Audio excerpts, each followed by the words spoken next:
맛깔나는 누가복음 원어강의 네 번째 시간을 여러분들과 함께 시작합니다.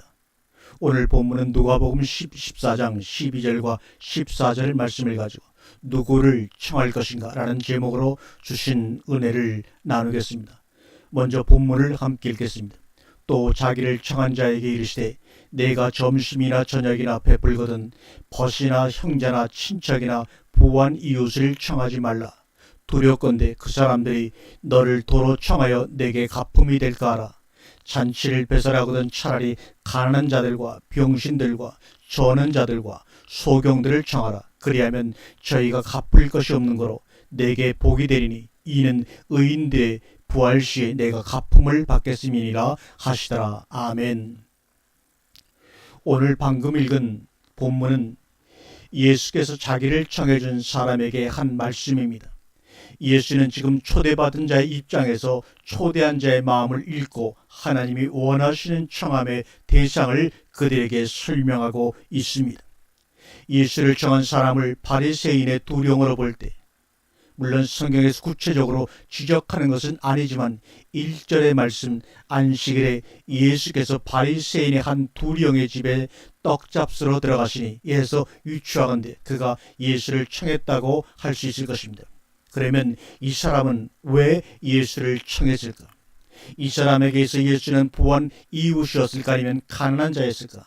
만일 그 바리새인의 두령에게 예수가 부한 이웃이었다면 그의 청함과 베품은 아무런 의미가 없는 것이겠고, 그 반대로 예수를 한 가난한 이웃으로 초대하여 식사를 제공한 것이라면 이는 의인들의 부활 시에 가품을 받을 것입니다.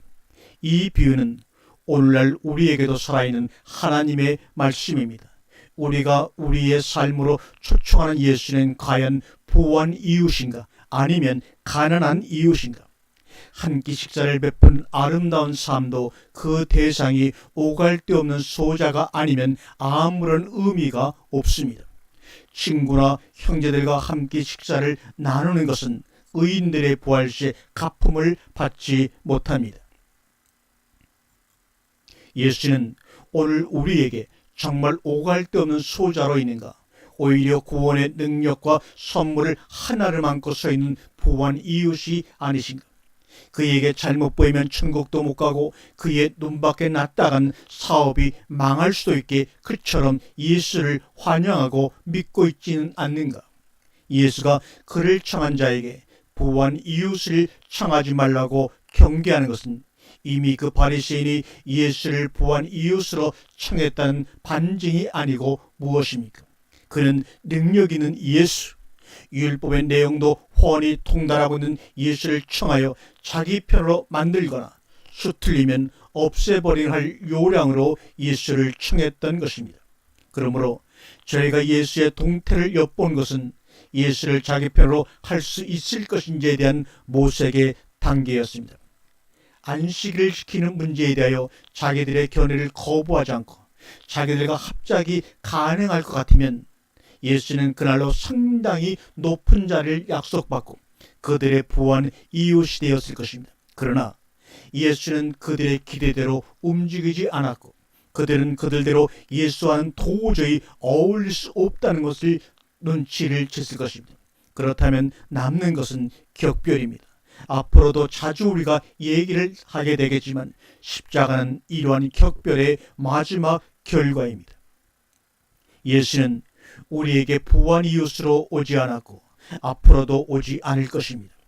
마태복음 25장 40절에서 예수는 그의 형제 중 지극히 작은 자 하나와 자신을 동일시했습니다.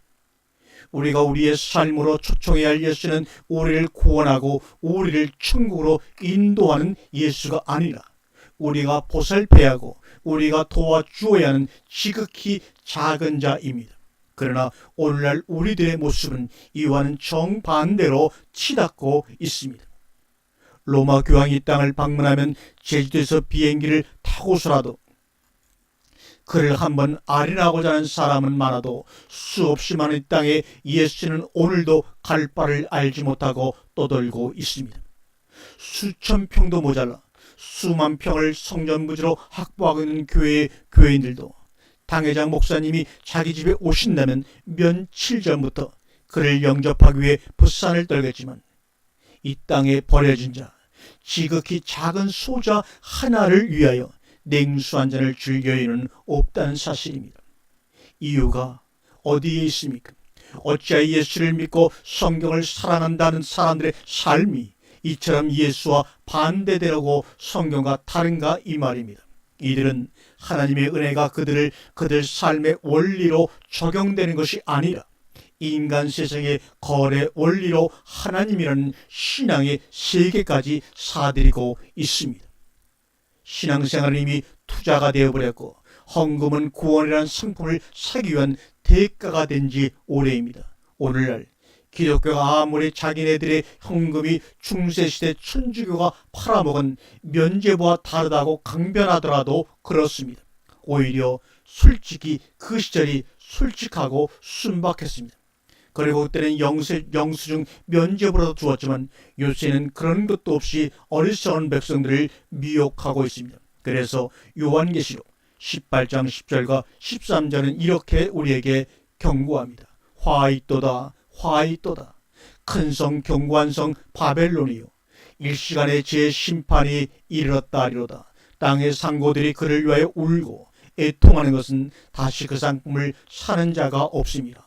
그 상품은 금과 은과 보석과 소와 양과 말과 수레와 종들과 사람의 영혼들이라. 금으로부터 종들과 사람의 영혼까지 팔아먹은 기가 막힌 백화점이 바로 바벨론 성입니다. 항상 그렇듯이 개인이나 나라가 망하는 것은 외부 환경 탓만은 아닙니다. 오히려 개인 내면의 문제이고 조직 내부의 타락이 망하는 첩경이 되었습니다. 그러나 누구든지 스스로 망하는 줄 알면서 그 길을 가는 사람은 없다고 보아야 할 것입니다. 성경은 늘 우리에게 사람들이 평안하다, 안전하다, 우리는 구원 받았다고 할 때 멸망의 호련이 이 말이라고 경고합니다. 우리가 참으로 알아야 할 사실은 사람의 영혼을 두고 돈으로 계산하는 바벨론 성이 과연 어디냐 하는 점입니다. 크기도 하고 견고하기도 한 성 바벨론, 유대인들이 포로로 잡혀가 하염없이 눈물을 흘리며 속절없사던 성 바벨론, 그리고 오늘의 우리들도 그들처럼 잡혀가 사고 팔고 부역하며 때로는 한숨도 쉬는 성 바벨론. 그러나 이 성의 이름을 제대로 아는 사람은 그리 많지를 않습니다. 왜냐하면 사도 바울도 지적했듯이 사탄은 항상 본명으로 나타나 사람을 속이지 않기 때문입니다. 광명의 천사로 하나님의 일꾼으로 나타나기 때문에 그저 피에르 가르댕이니 찰스 주르당이라는 상패에 혹하는 사람들을 등쳐먹기는 누워서 떡 먹기입니다. 하긴 아닌 것을 사고도 피에르 가르댕을 샀다고 생각하고 만족하는 사람은 그 사람 마음의 문제이니까 사기친 장사꾼을 별로 나무랄 이유도 없습니다. 스스로 좋아하면 그만이니까. 그래서 카를 막스 같은 사람은 종교를 인민의 아편이라고 간파했지 않았던가 그 말이요. 그만하면 대단한 통찰력입니다. 참으로 그렇습니다. 종교는 인민의 아편입니다. 그러나 인민에게 아편이 구원일 수는 없습니다. 구원일 수 없는 아편을 구원이라는 이름으로 팔아먹으니, 그리고 아편은 비록 잠시이긴 하지만 모든 세상 근심과 고통을 잊게 해주니 확실히 되는 장사입니다. 이렇게 일추월장 사업을 확장하다 보니 사옥도 근사하게 지어야 하고 텔레비전의 수의 의역음도 모금에도 얼굴을 좀 내밀어야 합니다. 그리고 이것은 또 무슨 이름으로 해야 하나? 그렇지, 사옥은 성전이고 내 얼굴 내미는 일은 구제가 되었습니다. 그래서 내 그는 현수막에 다음과 같은 문기가 빛납니다. 내 장막터를 넓히라. 불의 이웃을 도웁시다. 교회라 이름하는 곳에서 벌어지는 일은 거의 이 모양입니다. 장막터를 넓히자니 가난한 신자는 노 땡큐. 따라서 불의한 이웃을 도울 수는 있지만 그들과 하나 될 수는 없다 이 말입니다. 교회는 부자나 가난한 자나 그리스도 안에서 하나가 된 자들의 모임입니다. 불이웃은 도울 문제가 아니라 그들과 하나가 될 문제입니다. 돈이나 몇 푼 집어준다고 하나 될 수가 있는가? 사람들은 이렇게 물질적으로 도와주는 것부터 하다 보면 모든 면에서 하나가 될 수 있겠거니 생각을 합니다. 그러나 실을 바늘 허리에 메어 쓸 수는 없는 법 아닙니까? 그것도 경관성 바벨론은 이 땅의 교회라는 별명으로 존재하고 있습니다. 그리고 신자들의 열심을 사고 충성과 봉사를 사며 나아가서는 그들의 목숨까지 담보 잡고 안전을 팔고 명예를 팔고 천국을 팔고 나아가서는 하나님을 팔고 있습니다. 그러므로 바벨론 백화점에 오는 손님들은 구매력이 있어야 합니다. 어쨌든 그러면 오늘날 교회라는 시장에서 통용되고 있는 구매력은 무엇인가? 물론 돈입니다. 교회에서 가장 큰 소리치는 주체가 무엇인지를 생각해 보면 간단합니다. 돈은 이 시대의 교회를 만들어 내기도 하고 발전시키기도 하며 그 반대로 죽이기도 합니다. 큰 회사 사장님이 회장님들이 교회에서 차지하는 비중과 막노동꾼 일꾼이 차지하는 비중은 그들의 역할에서 차이가 나는 것이 아니라 본질과 인격, 신앙 수준에서 차이가 납니다. 만일 너희 회당에 금가락지를 끼고 아름다운 옷을 입은 사람이 들어오고 또 더러운 옷을 입은 사람이 들어올 때 너희가 아름다운 옷을 입은 사람을 돌아보아 가로되 여기 좋은 자리에 앉으소서 하고 또 가난한 자에게 이르되 너는 거기 서던지 내 발등상에 아래 앉으라면 이라고 야고보 2장 2절에 말씀하고 있지 않습니까?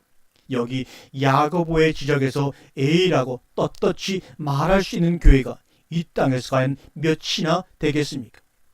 모두 다 교회가 아니라 장사꾼들의 시장바닥이라는 반증이요 돈이 곧 인격이요 신앙 수준이라는 고백입니다.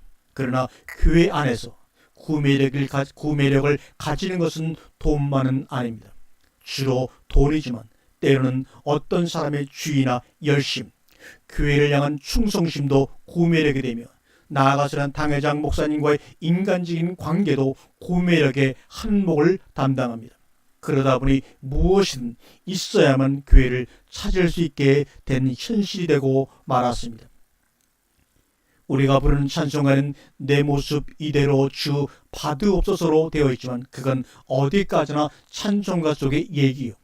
현실 교회에서는 돈도 없고 교회에 대한 충성심 없는 사람에게 입장이 허용되지를 않습니다. 누가복음의 본문을 다시 한번 보겠습니다. 내가 점심이나 저녁이나 베풀거든 벗이나 형제나 친척이나 부한 이웃을 청하지 말라. 두렵건대 그 사람들이 너를 도로 청하여 내게 가품이 될까 하라 이렇게 말합니다.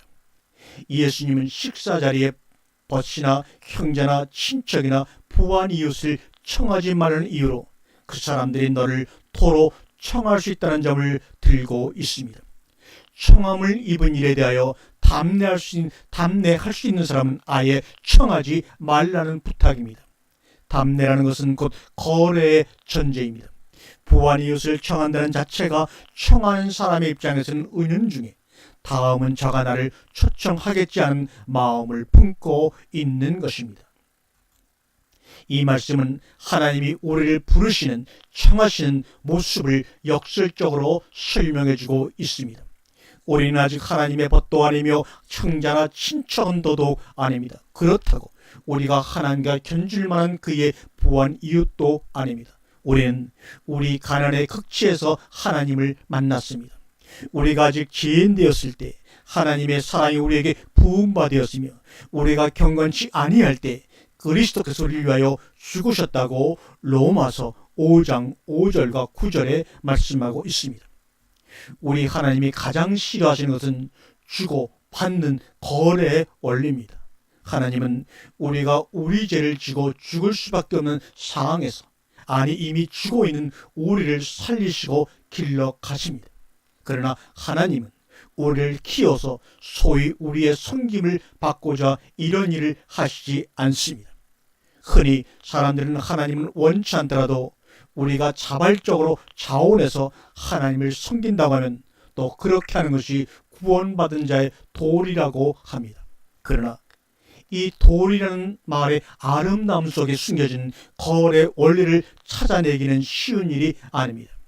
하나님이 우리를 부르신 것은 우리가 갚을 것이 없는 가난한 자, 자신에 대해 철저히 절망한 자였기 때문입니다. 그리고 만일 우리가 그리스도를 알아서 부유한 자가 되었다면 그래도 우리가 하나님을 섬길 필요는 없습니다. 그리고 하나님도 우리가 당신을 섬겨줄 것을 요구하지도 않고 기대하지도 않습니다. 그렇다면 하나님은 우리를 왜 구원하시는가? 왜 아무것도 갚을 것이 없는 자를 초청하시는가? 이유는 간단합니다. 우리도 그러라는 것입니다. 즉 하나님의 은혜가 진정으로 감사하다면 그 감사를 하나님께 하지 말고 우리도 아무런 갚을 것이 없는 사람들을 청하여 식사를 나누고 사랑을 나누라는 것입니다. 만일 오늘날 교회가 참으로 하나님의 이러한 부르심의 원리를 알았더라면 교회를 짓기 전에 집 없는 신자들의 집을 먼저 지었을 것입니다. 그러나 오늘날 교회와 신자들은 자신들의 도움이 없어도 너무나 잘 살아가시는 하나님을 위하여는 온갖 정성을 아끼지 않으면서도 정작 자기들이 돌아보아야 할 사람에 대하여는 침묵하거나 아니면 짓거리만한 성의를 표시합니다. 이러한 형태가 곧 그들의 신앙이 은혜의 원리에 입각한 것이 아니고 투자에 기초한 거래라는 증거입니다. 하나님은 큰 자요 부유한 자로서 자기의 사업이나 영혼의 구원 문제에 도움을 줄 수 있지만 지극히 작은 자 하나에게서 자기가 무엇을 얻을 수 있겠는가 이 말입니다. 그래서 강한 자 앞에서는 약하고 약한 자 앞에서는 강한 인간 세상의 원리가 그대로 표출된 것이 바로 오늘날의 교회입니다. 하나님이 우리를 부르신 것처럼 우리도 가난한 자나 절망한 자를 향하여 설 수 있어야 살 수가 있습니다. 그러한 절망한 자를 향하여 우리가 살 수 있다면 이 세상도 꽤 괜찮은 삶의 터전이 될 것입니다. 하나님이 우리를 부르신 것은 도리나 유의를 뛰어넘는 것입니다. 도리로 보면요, 하나님이 죄인인 우리를 부르지 않으셔도 상관없는 일입니다. 그럼에도 우리는 하나님을 그 도리와 윤리의 수준에서 이해하고 있으니 노자 성생도 일찍이 다름과 같이 간파하지 않았습니까? 육하불하 유호자 국가난 유충신 육친이 불화하니까 효도다 자애다 하는 것이 있게 되었고 나라가 어지럽게 되니까 충신이라는 것이 있게 되었다 하고 노자 18장에 얘기하고 있습니다. 신앙은 관계입니다. 육친이 불하다는 것은 그들의 관계, 즉 그들 각자가 있어야 할 자리가 깨졌다는 뜻입니다. 신앙은 깨진 관계 회복과 그 이후에 자기 자리를 지키는 문제입니다. 관계원 구성원 모두가 자기 자신의 자리를 지키기만 하면 효도 필요 없고 자애도 필요 없으며 충성도 필요 없습니다. 아버지가 아버지의 자리를 지키고 아들은 아들의 자리를 지킨다는 의미를 아버지를 섬기는 효의 개념으로 끌고 갑니다. 이래서 어렵습니다. 아들의 자리를 지키는 것은 아버지를 섬기는 것이 아닙니다. 아버지를 섬길 수 있는 아들은 더 이상 아들이지 않고 아들에게 섬김을 받아야 하는 아버지는 더 이상 아버지일 수가 없습니다. 아버지는 언제나 권위와 능력이며 아들은 언제나 아버지 앞에서만은 아버지께로부터 받은 자요 온전하지 않은 상태입니다. 이래야 아들과 아버지의 관계가 깨어지지를 않습니다. 이렇게 아버지로부터 충분한 사랑을 입은 사람은 그를 둘러싸고 있는 모든 사람들을 향하여 아버지처럼 계산하지 않고 주는 삶을 살 수 있습니다. 인간 세상에서는 부모라는 사람들도 기껏 자식을 키워놓고는 한다는 말이 내가 너를 어떻게 키웠는데 입니다. 어떻게 키웠는가? 자식 키워서 호강은 못하더라도 구방은 면하겠다고 키우지 않았는가? 정말 진자리 마른자리 갈아놓을 때 나중에 이 모든 것을 되돌려 받을 생각으로 키웠는가? 그랬다면 이 사람은 부모라 할 수 없습니다. 말만 부모이지 실제는 장사꾼입니다. 부모는 자식을 키우는 그것이 곧 그들의 삶입니다. 그것이 곧 그들의 기쁨입니다. 그것이 곧 그들의 존재의 의미입니다. 키워가는 그것이 즐거움이 되고 고통 속에서도 한 생명의 자람 앞에 경외심을 가지고 사는 사람이 바로 부모님들입니다. 이런 부모들은 자식에게 돌려받을 것을 기대하지 않습니다.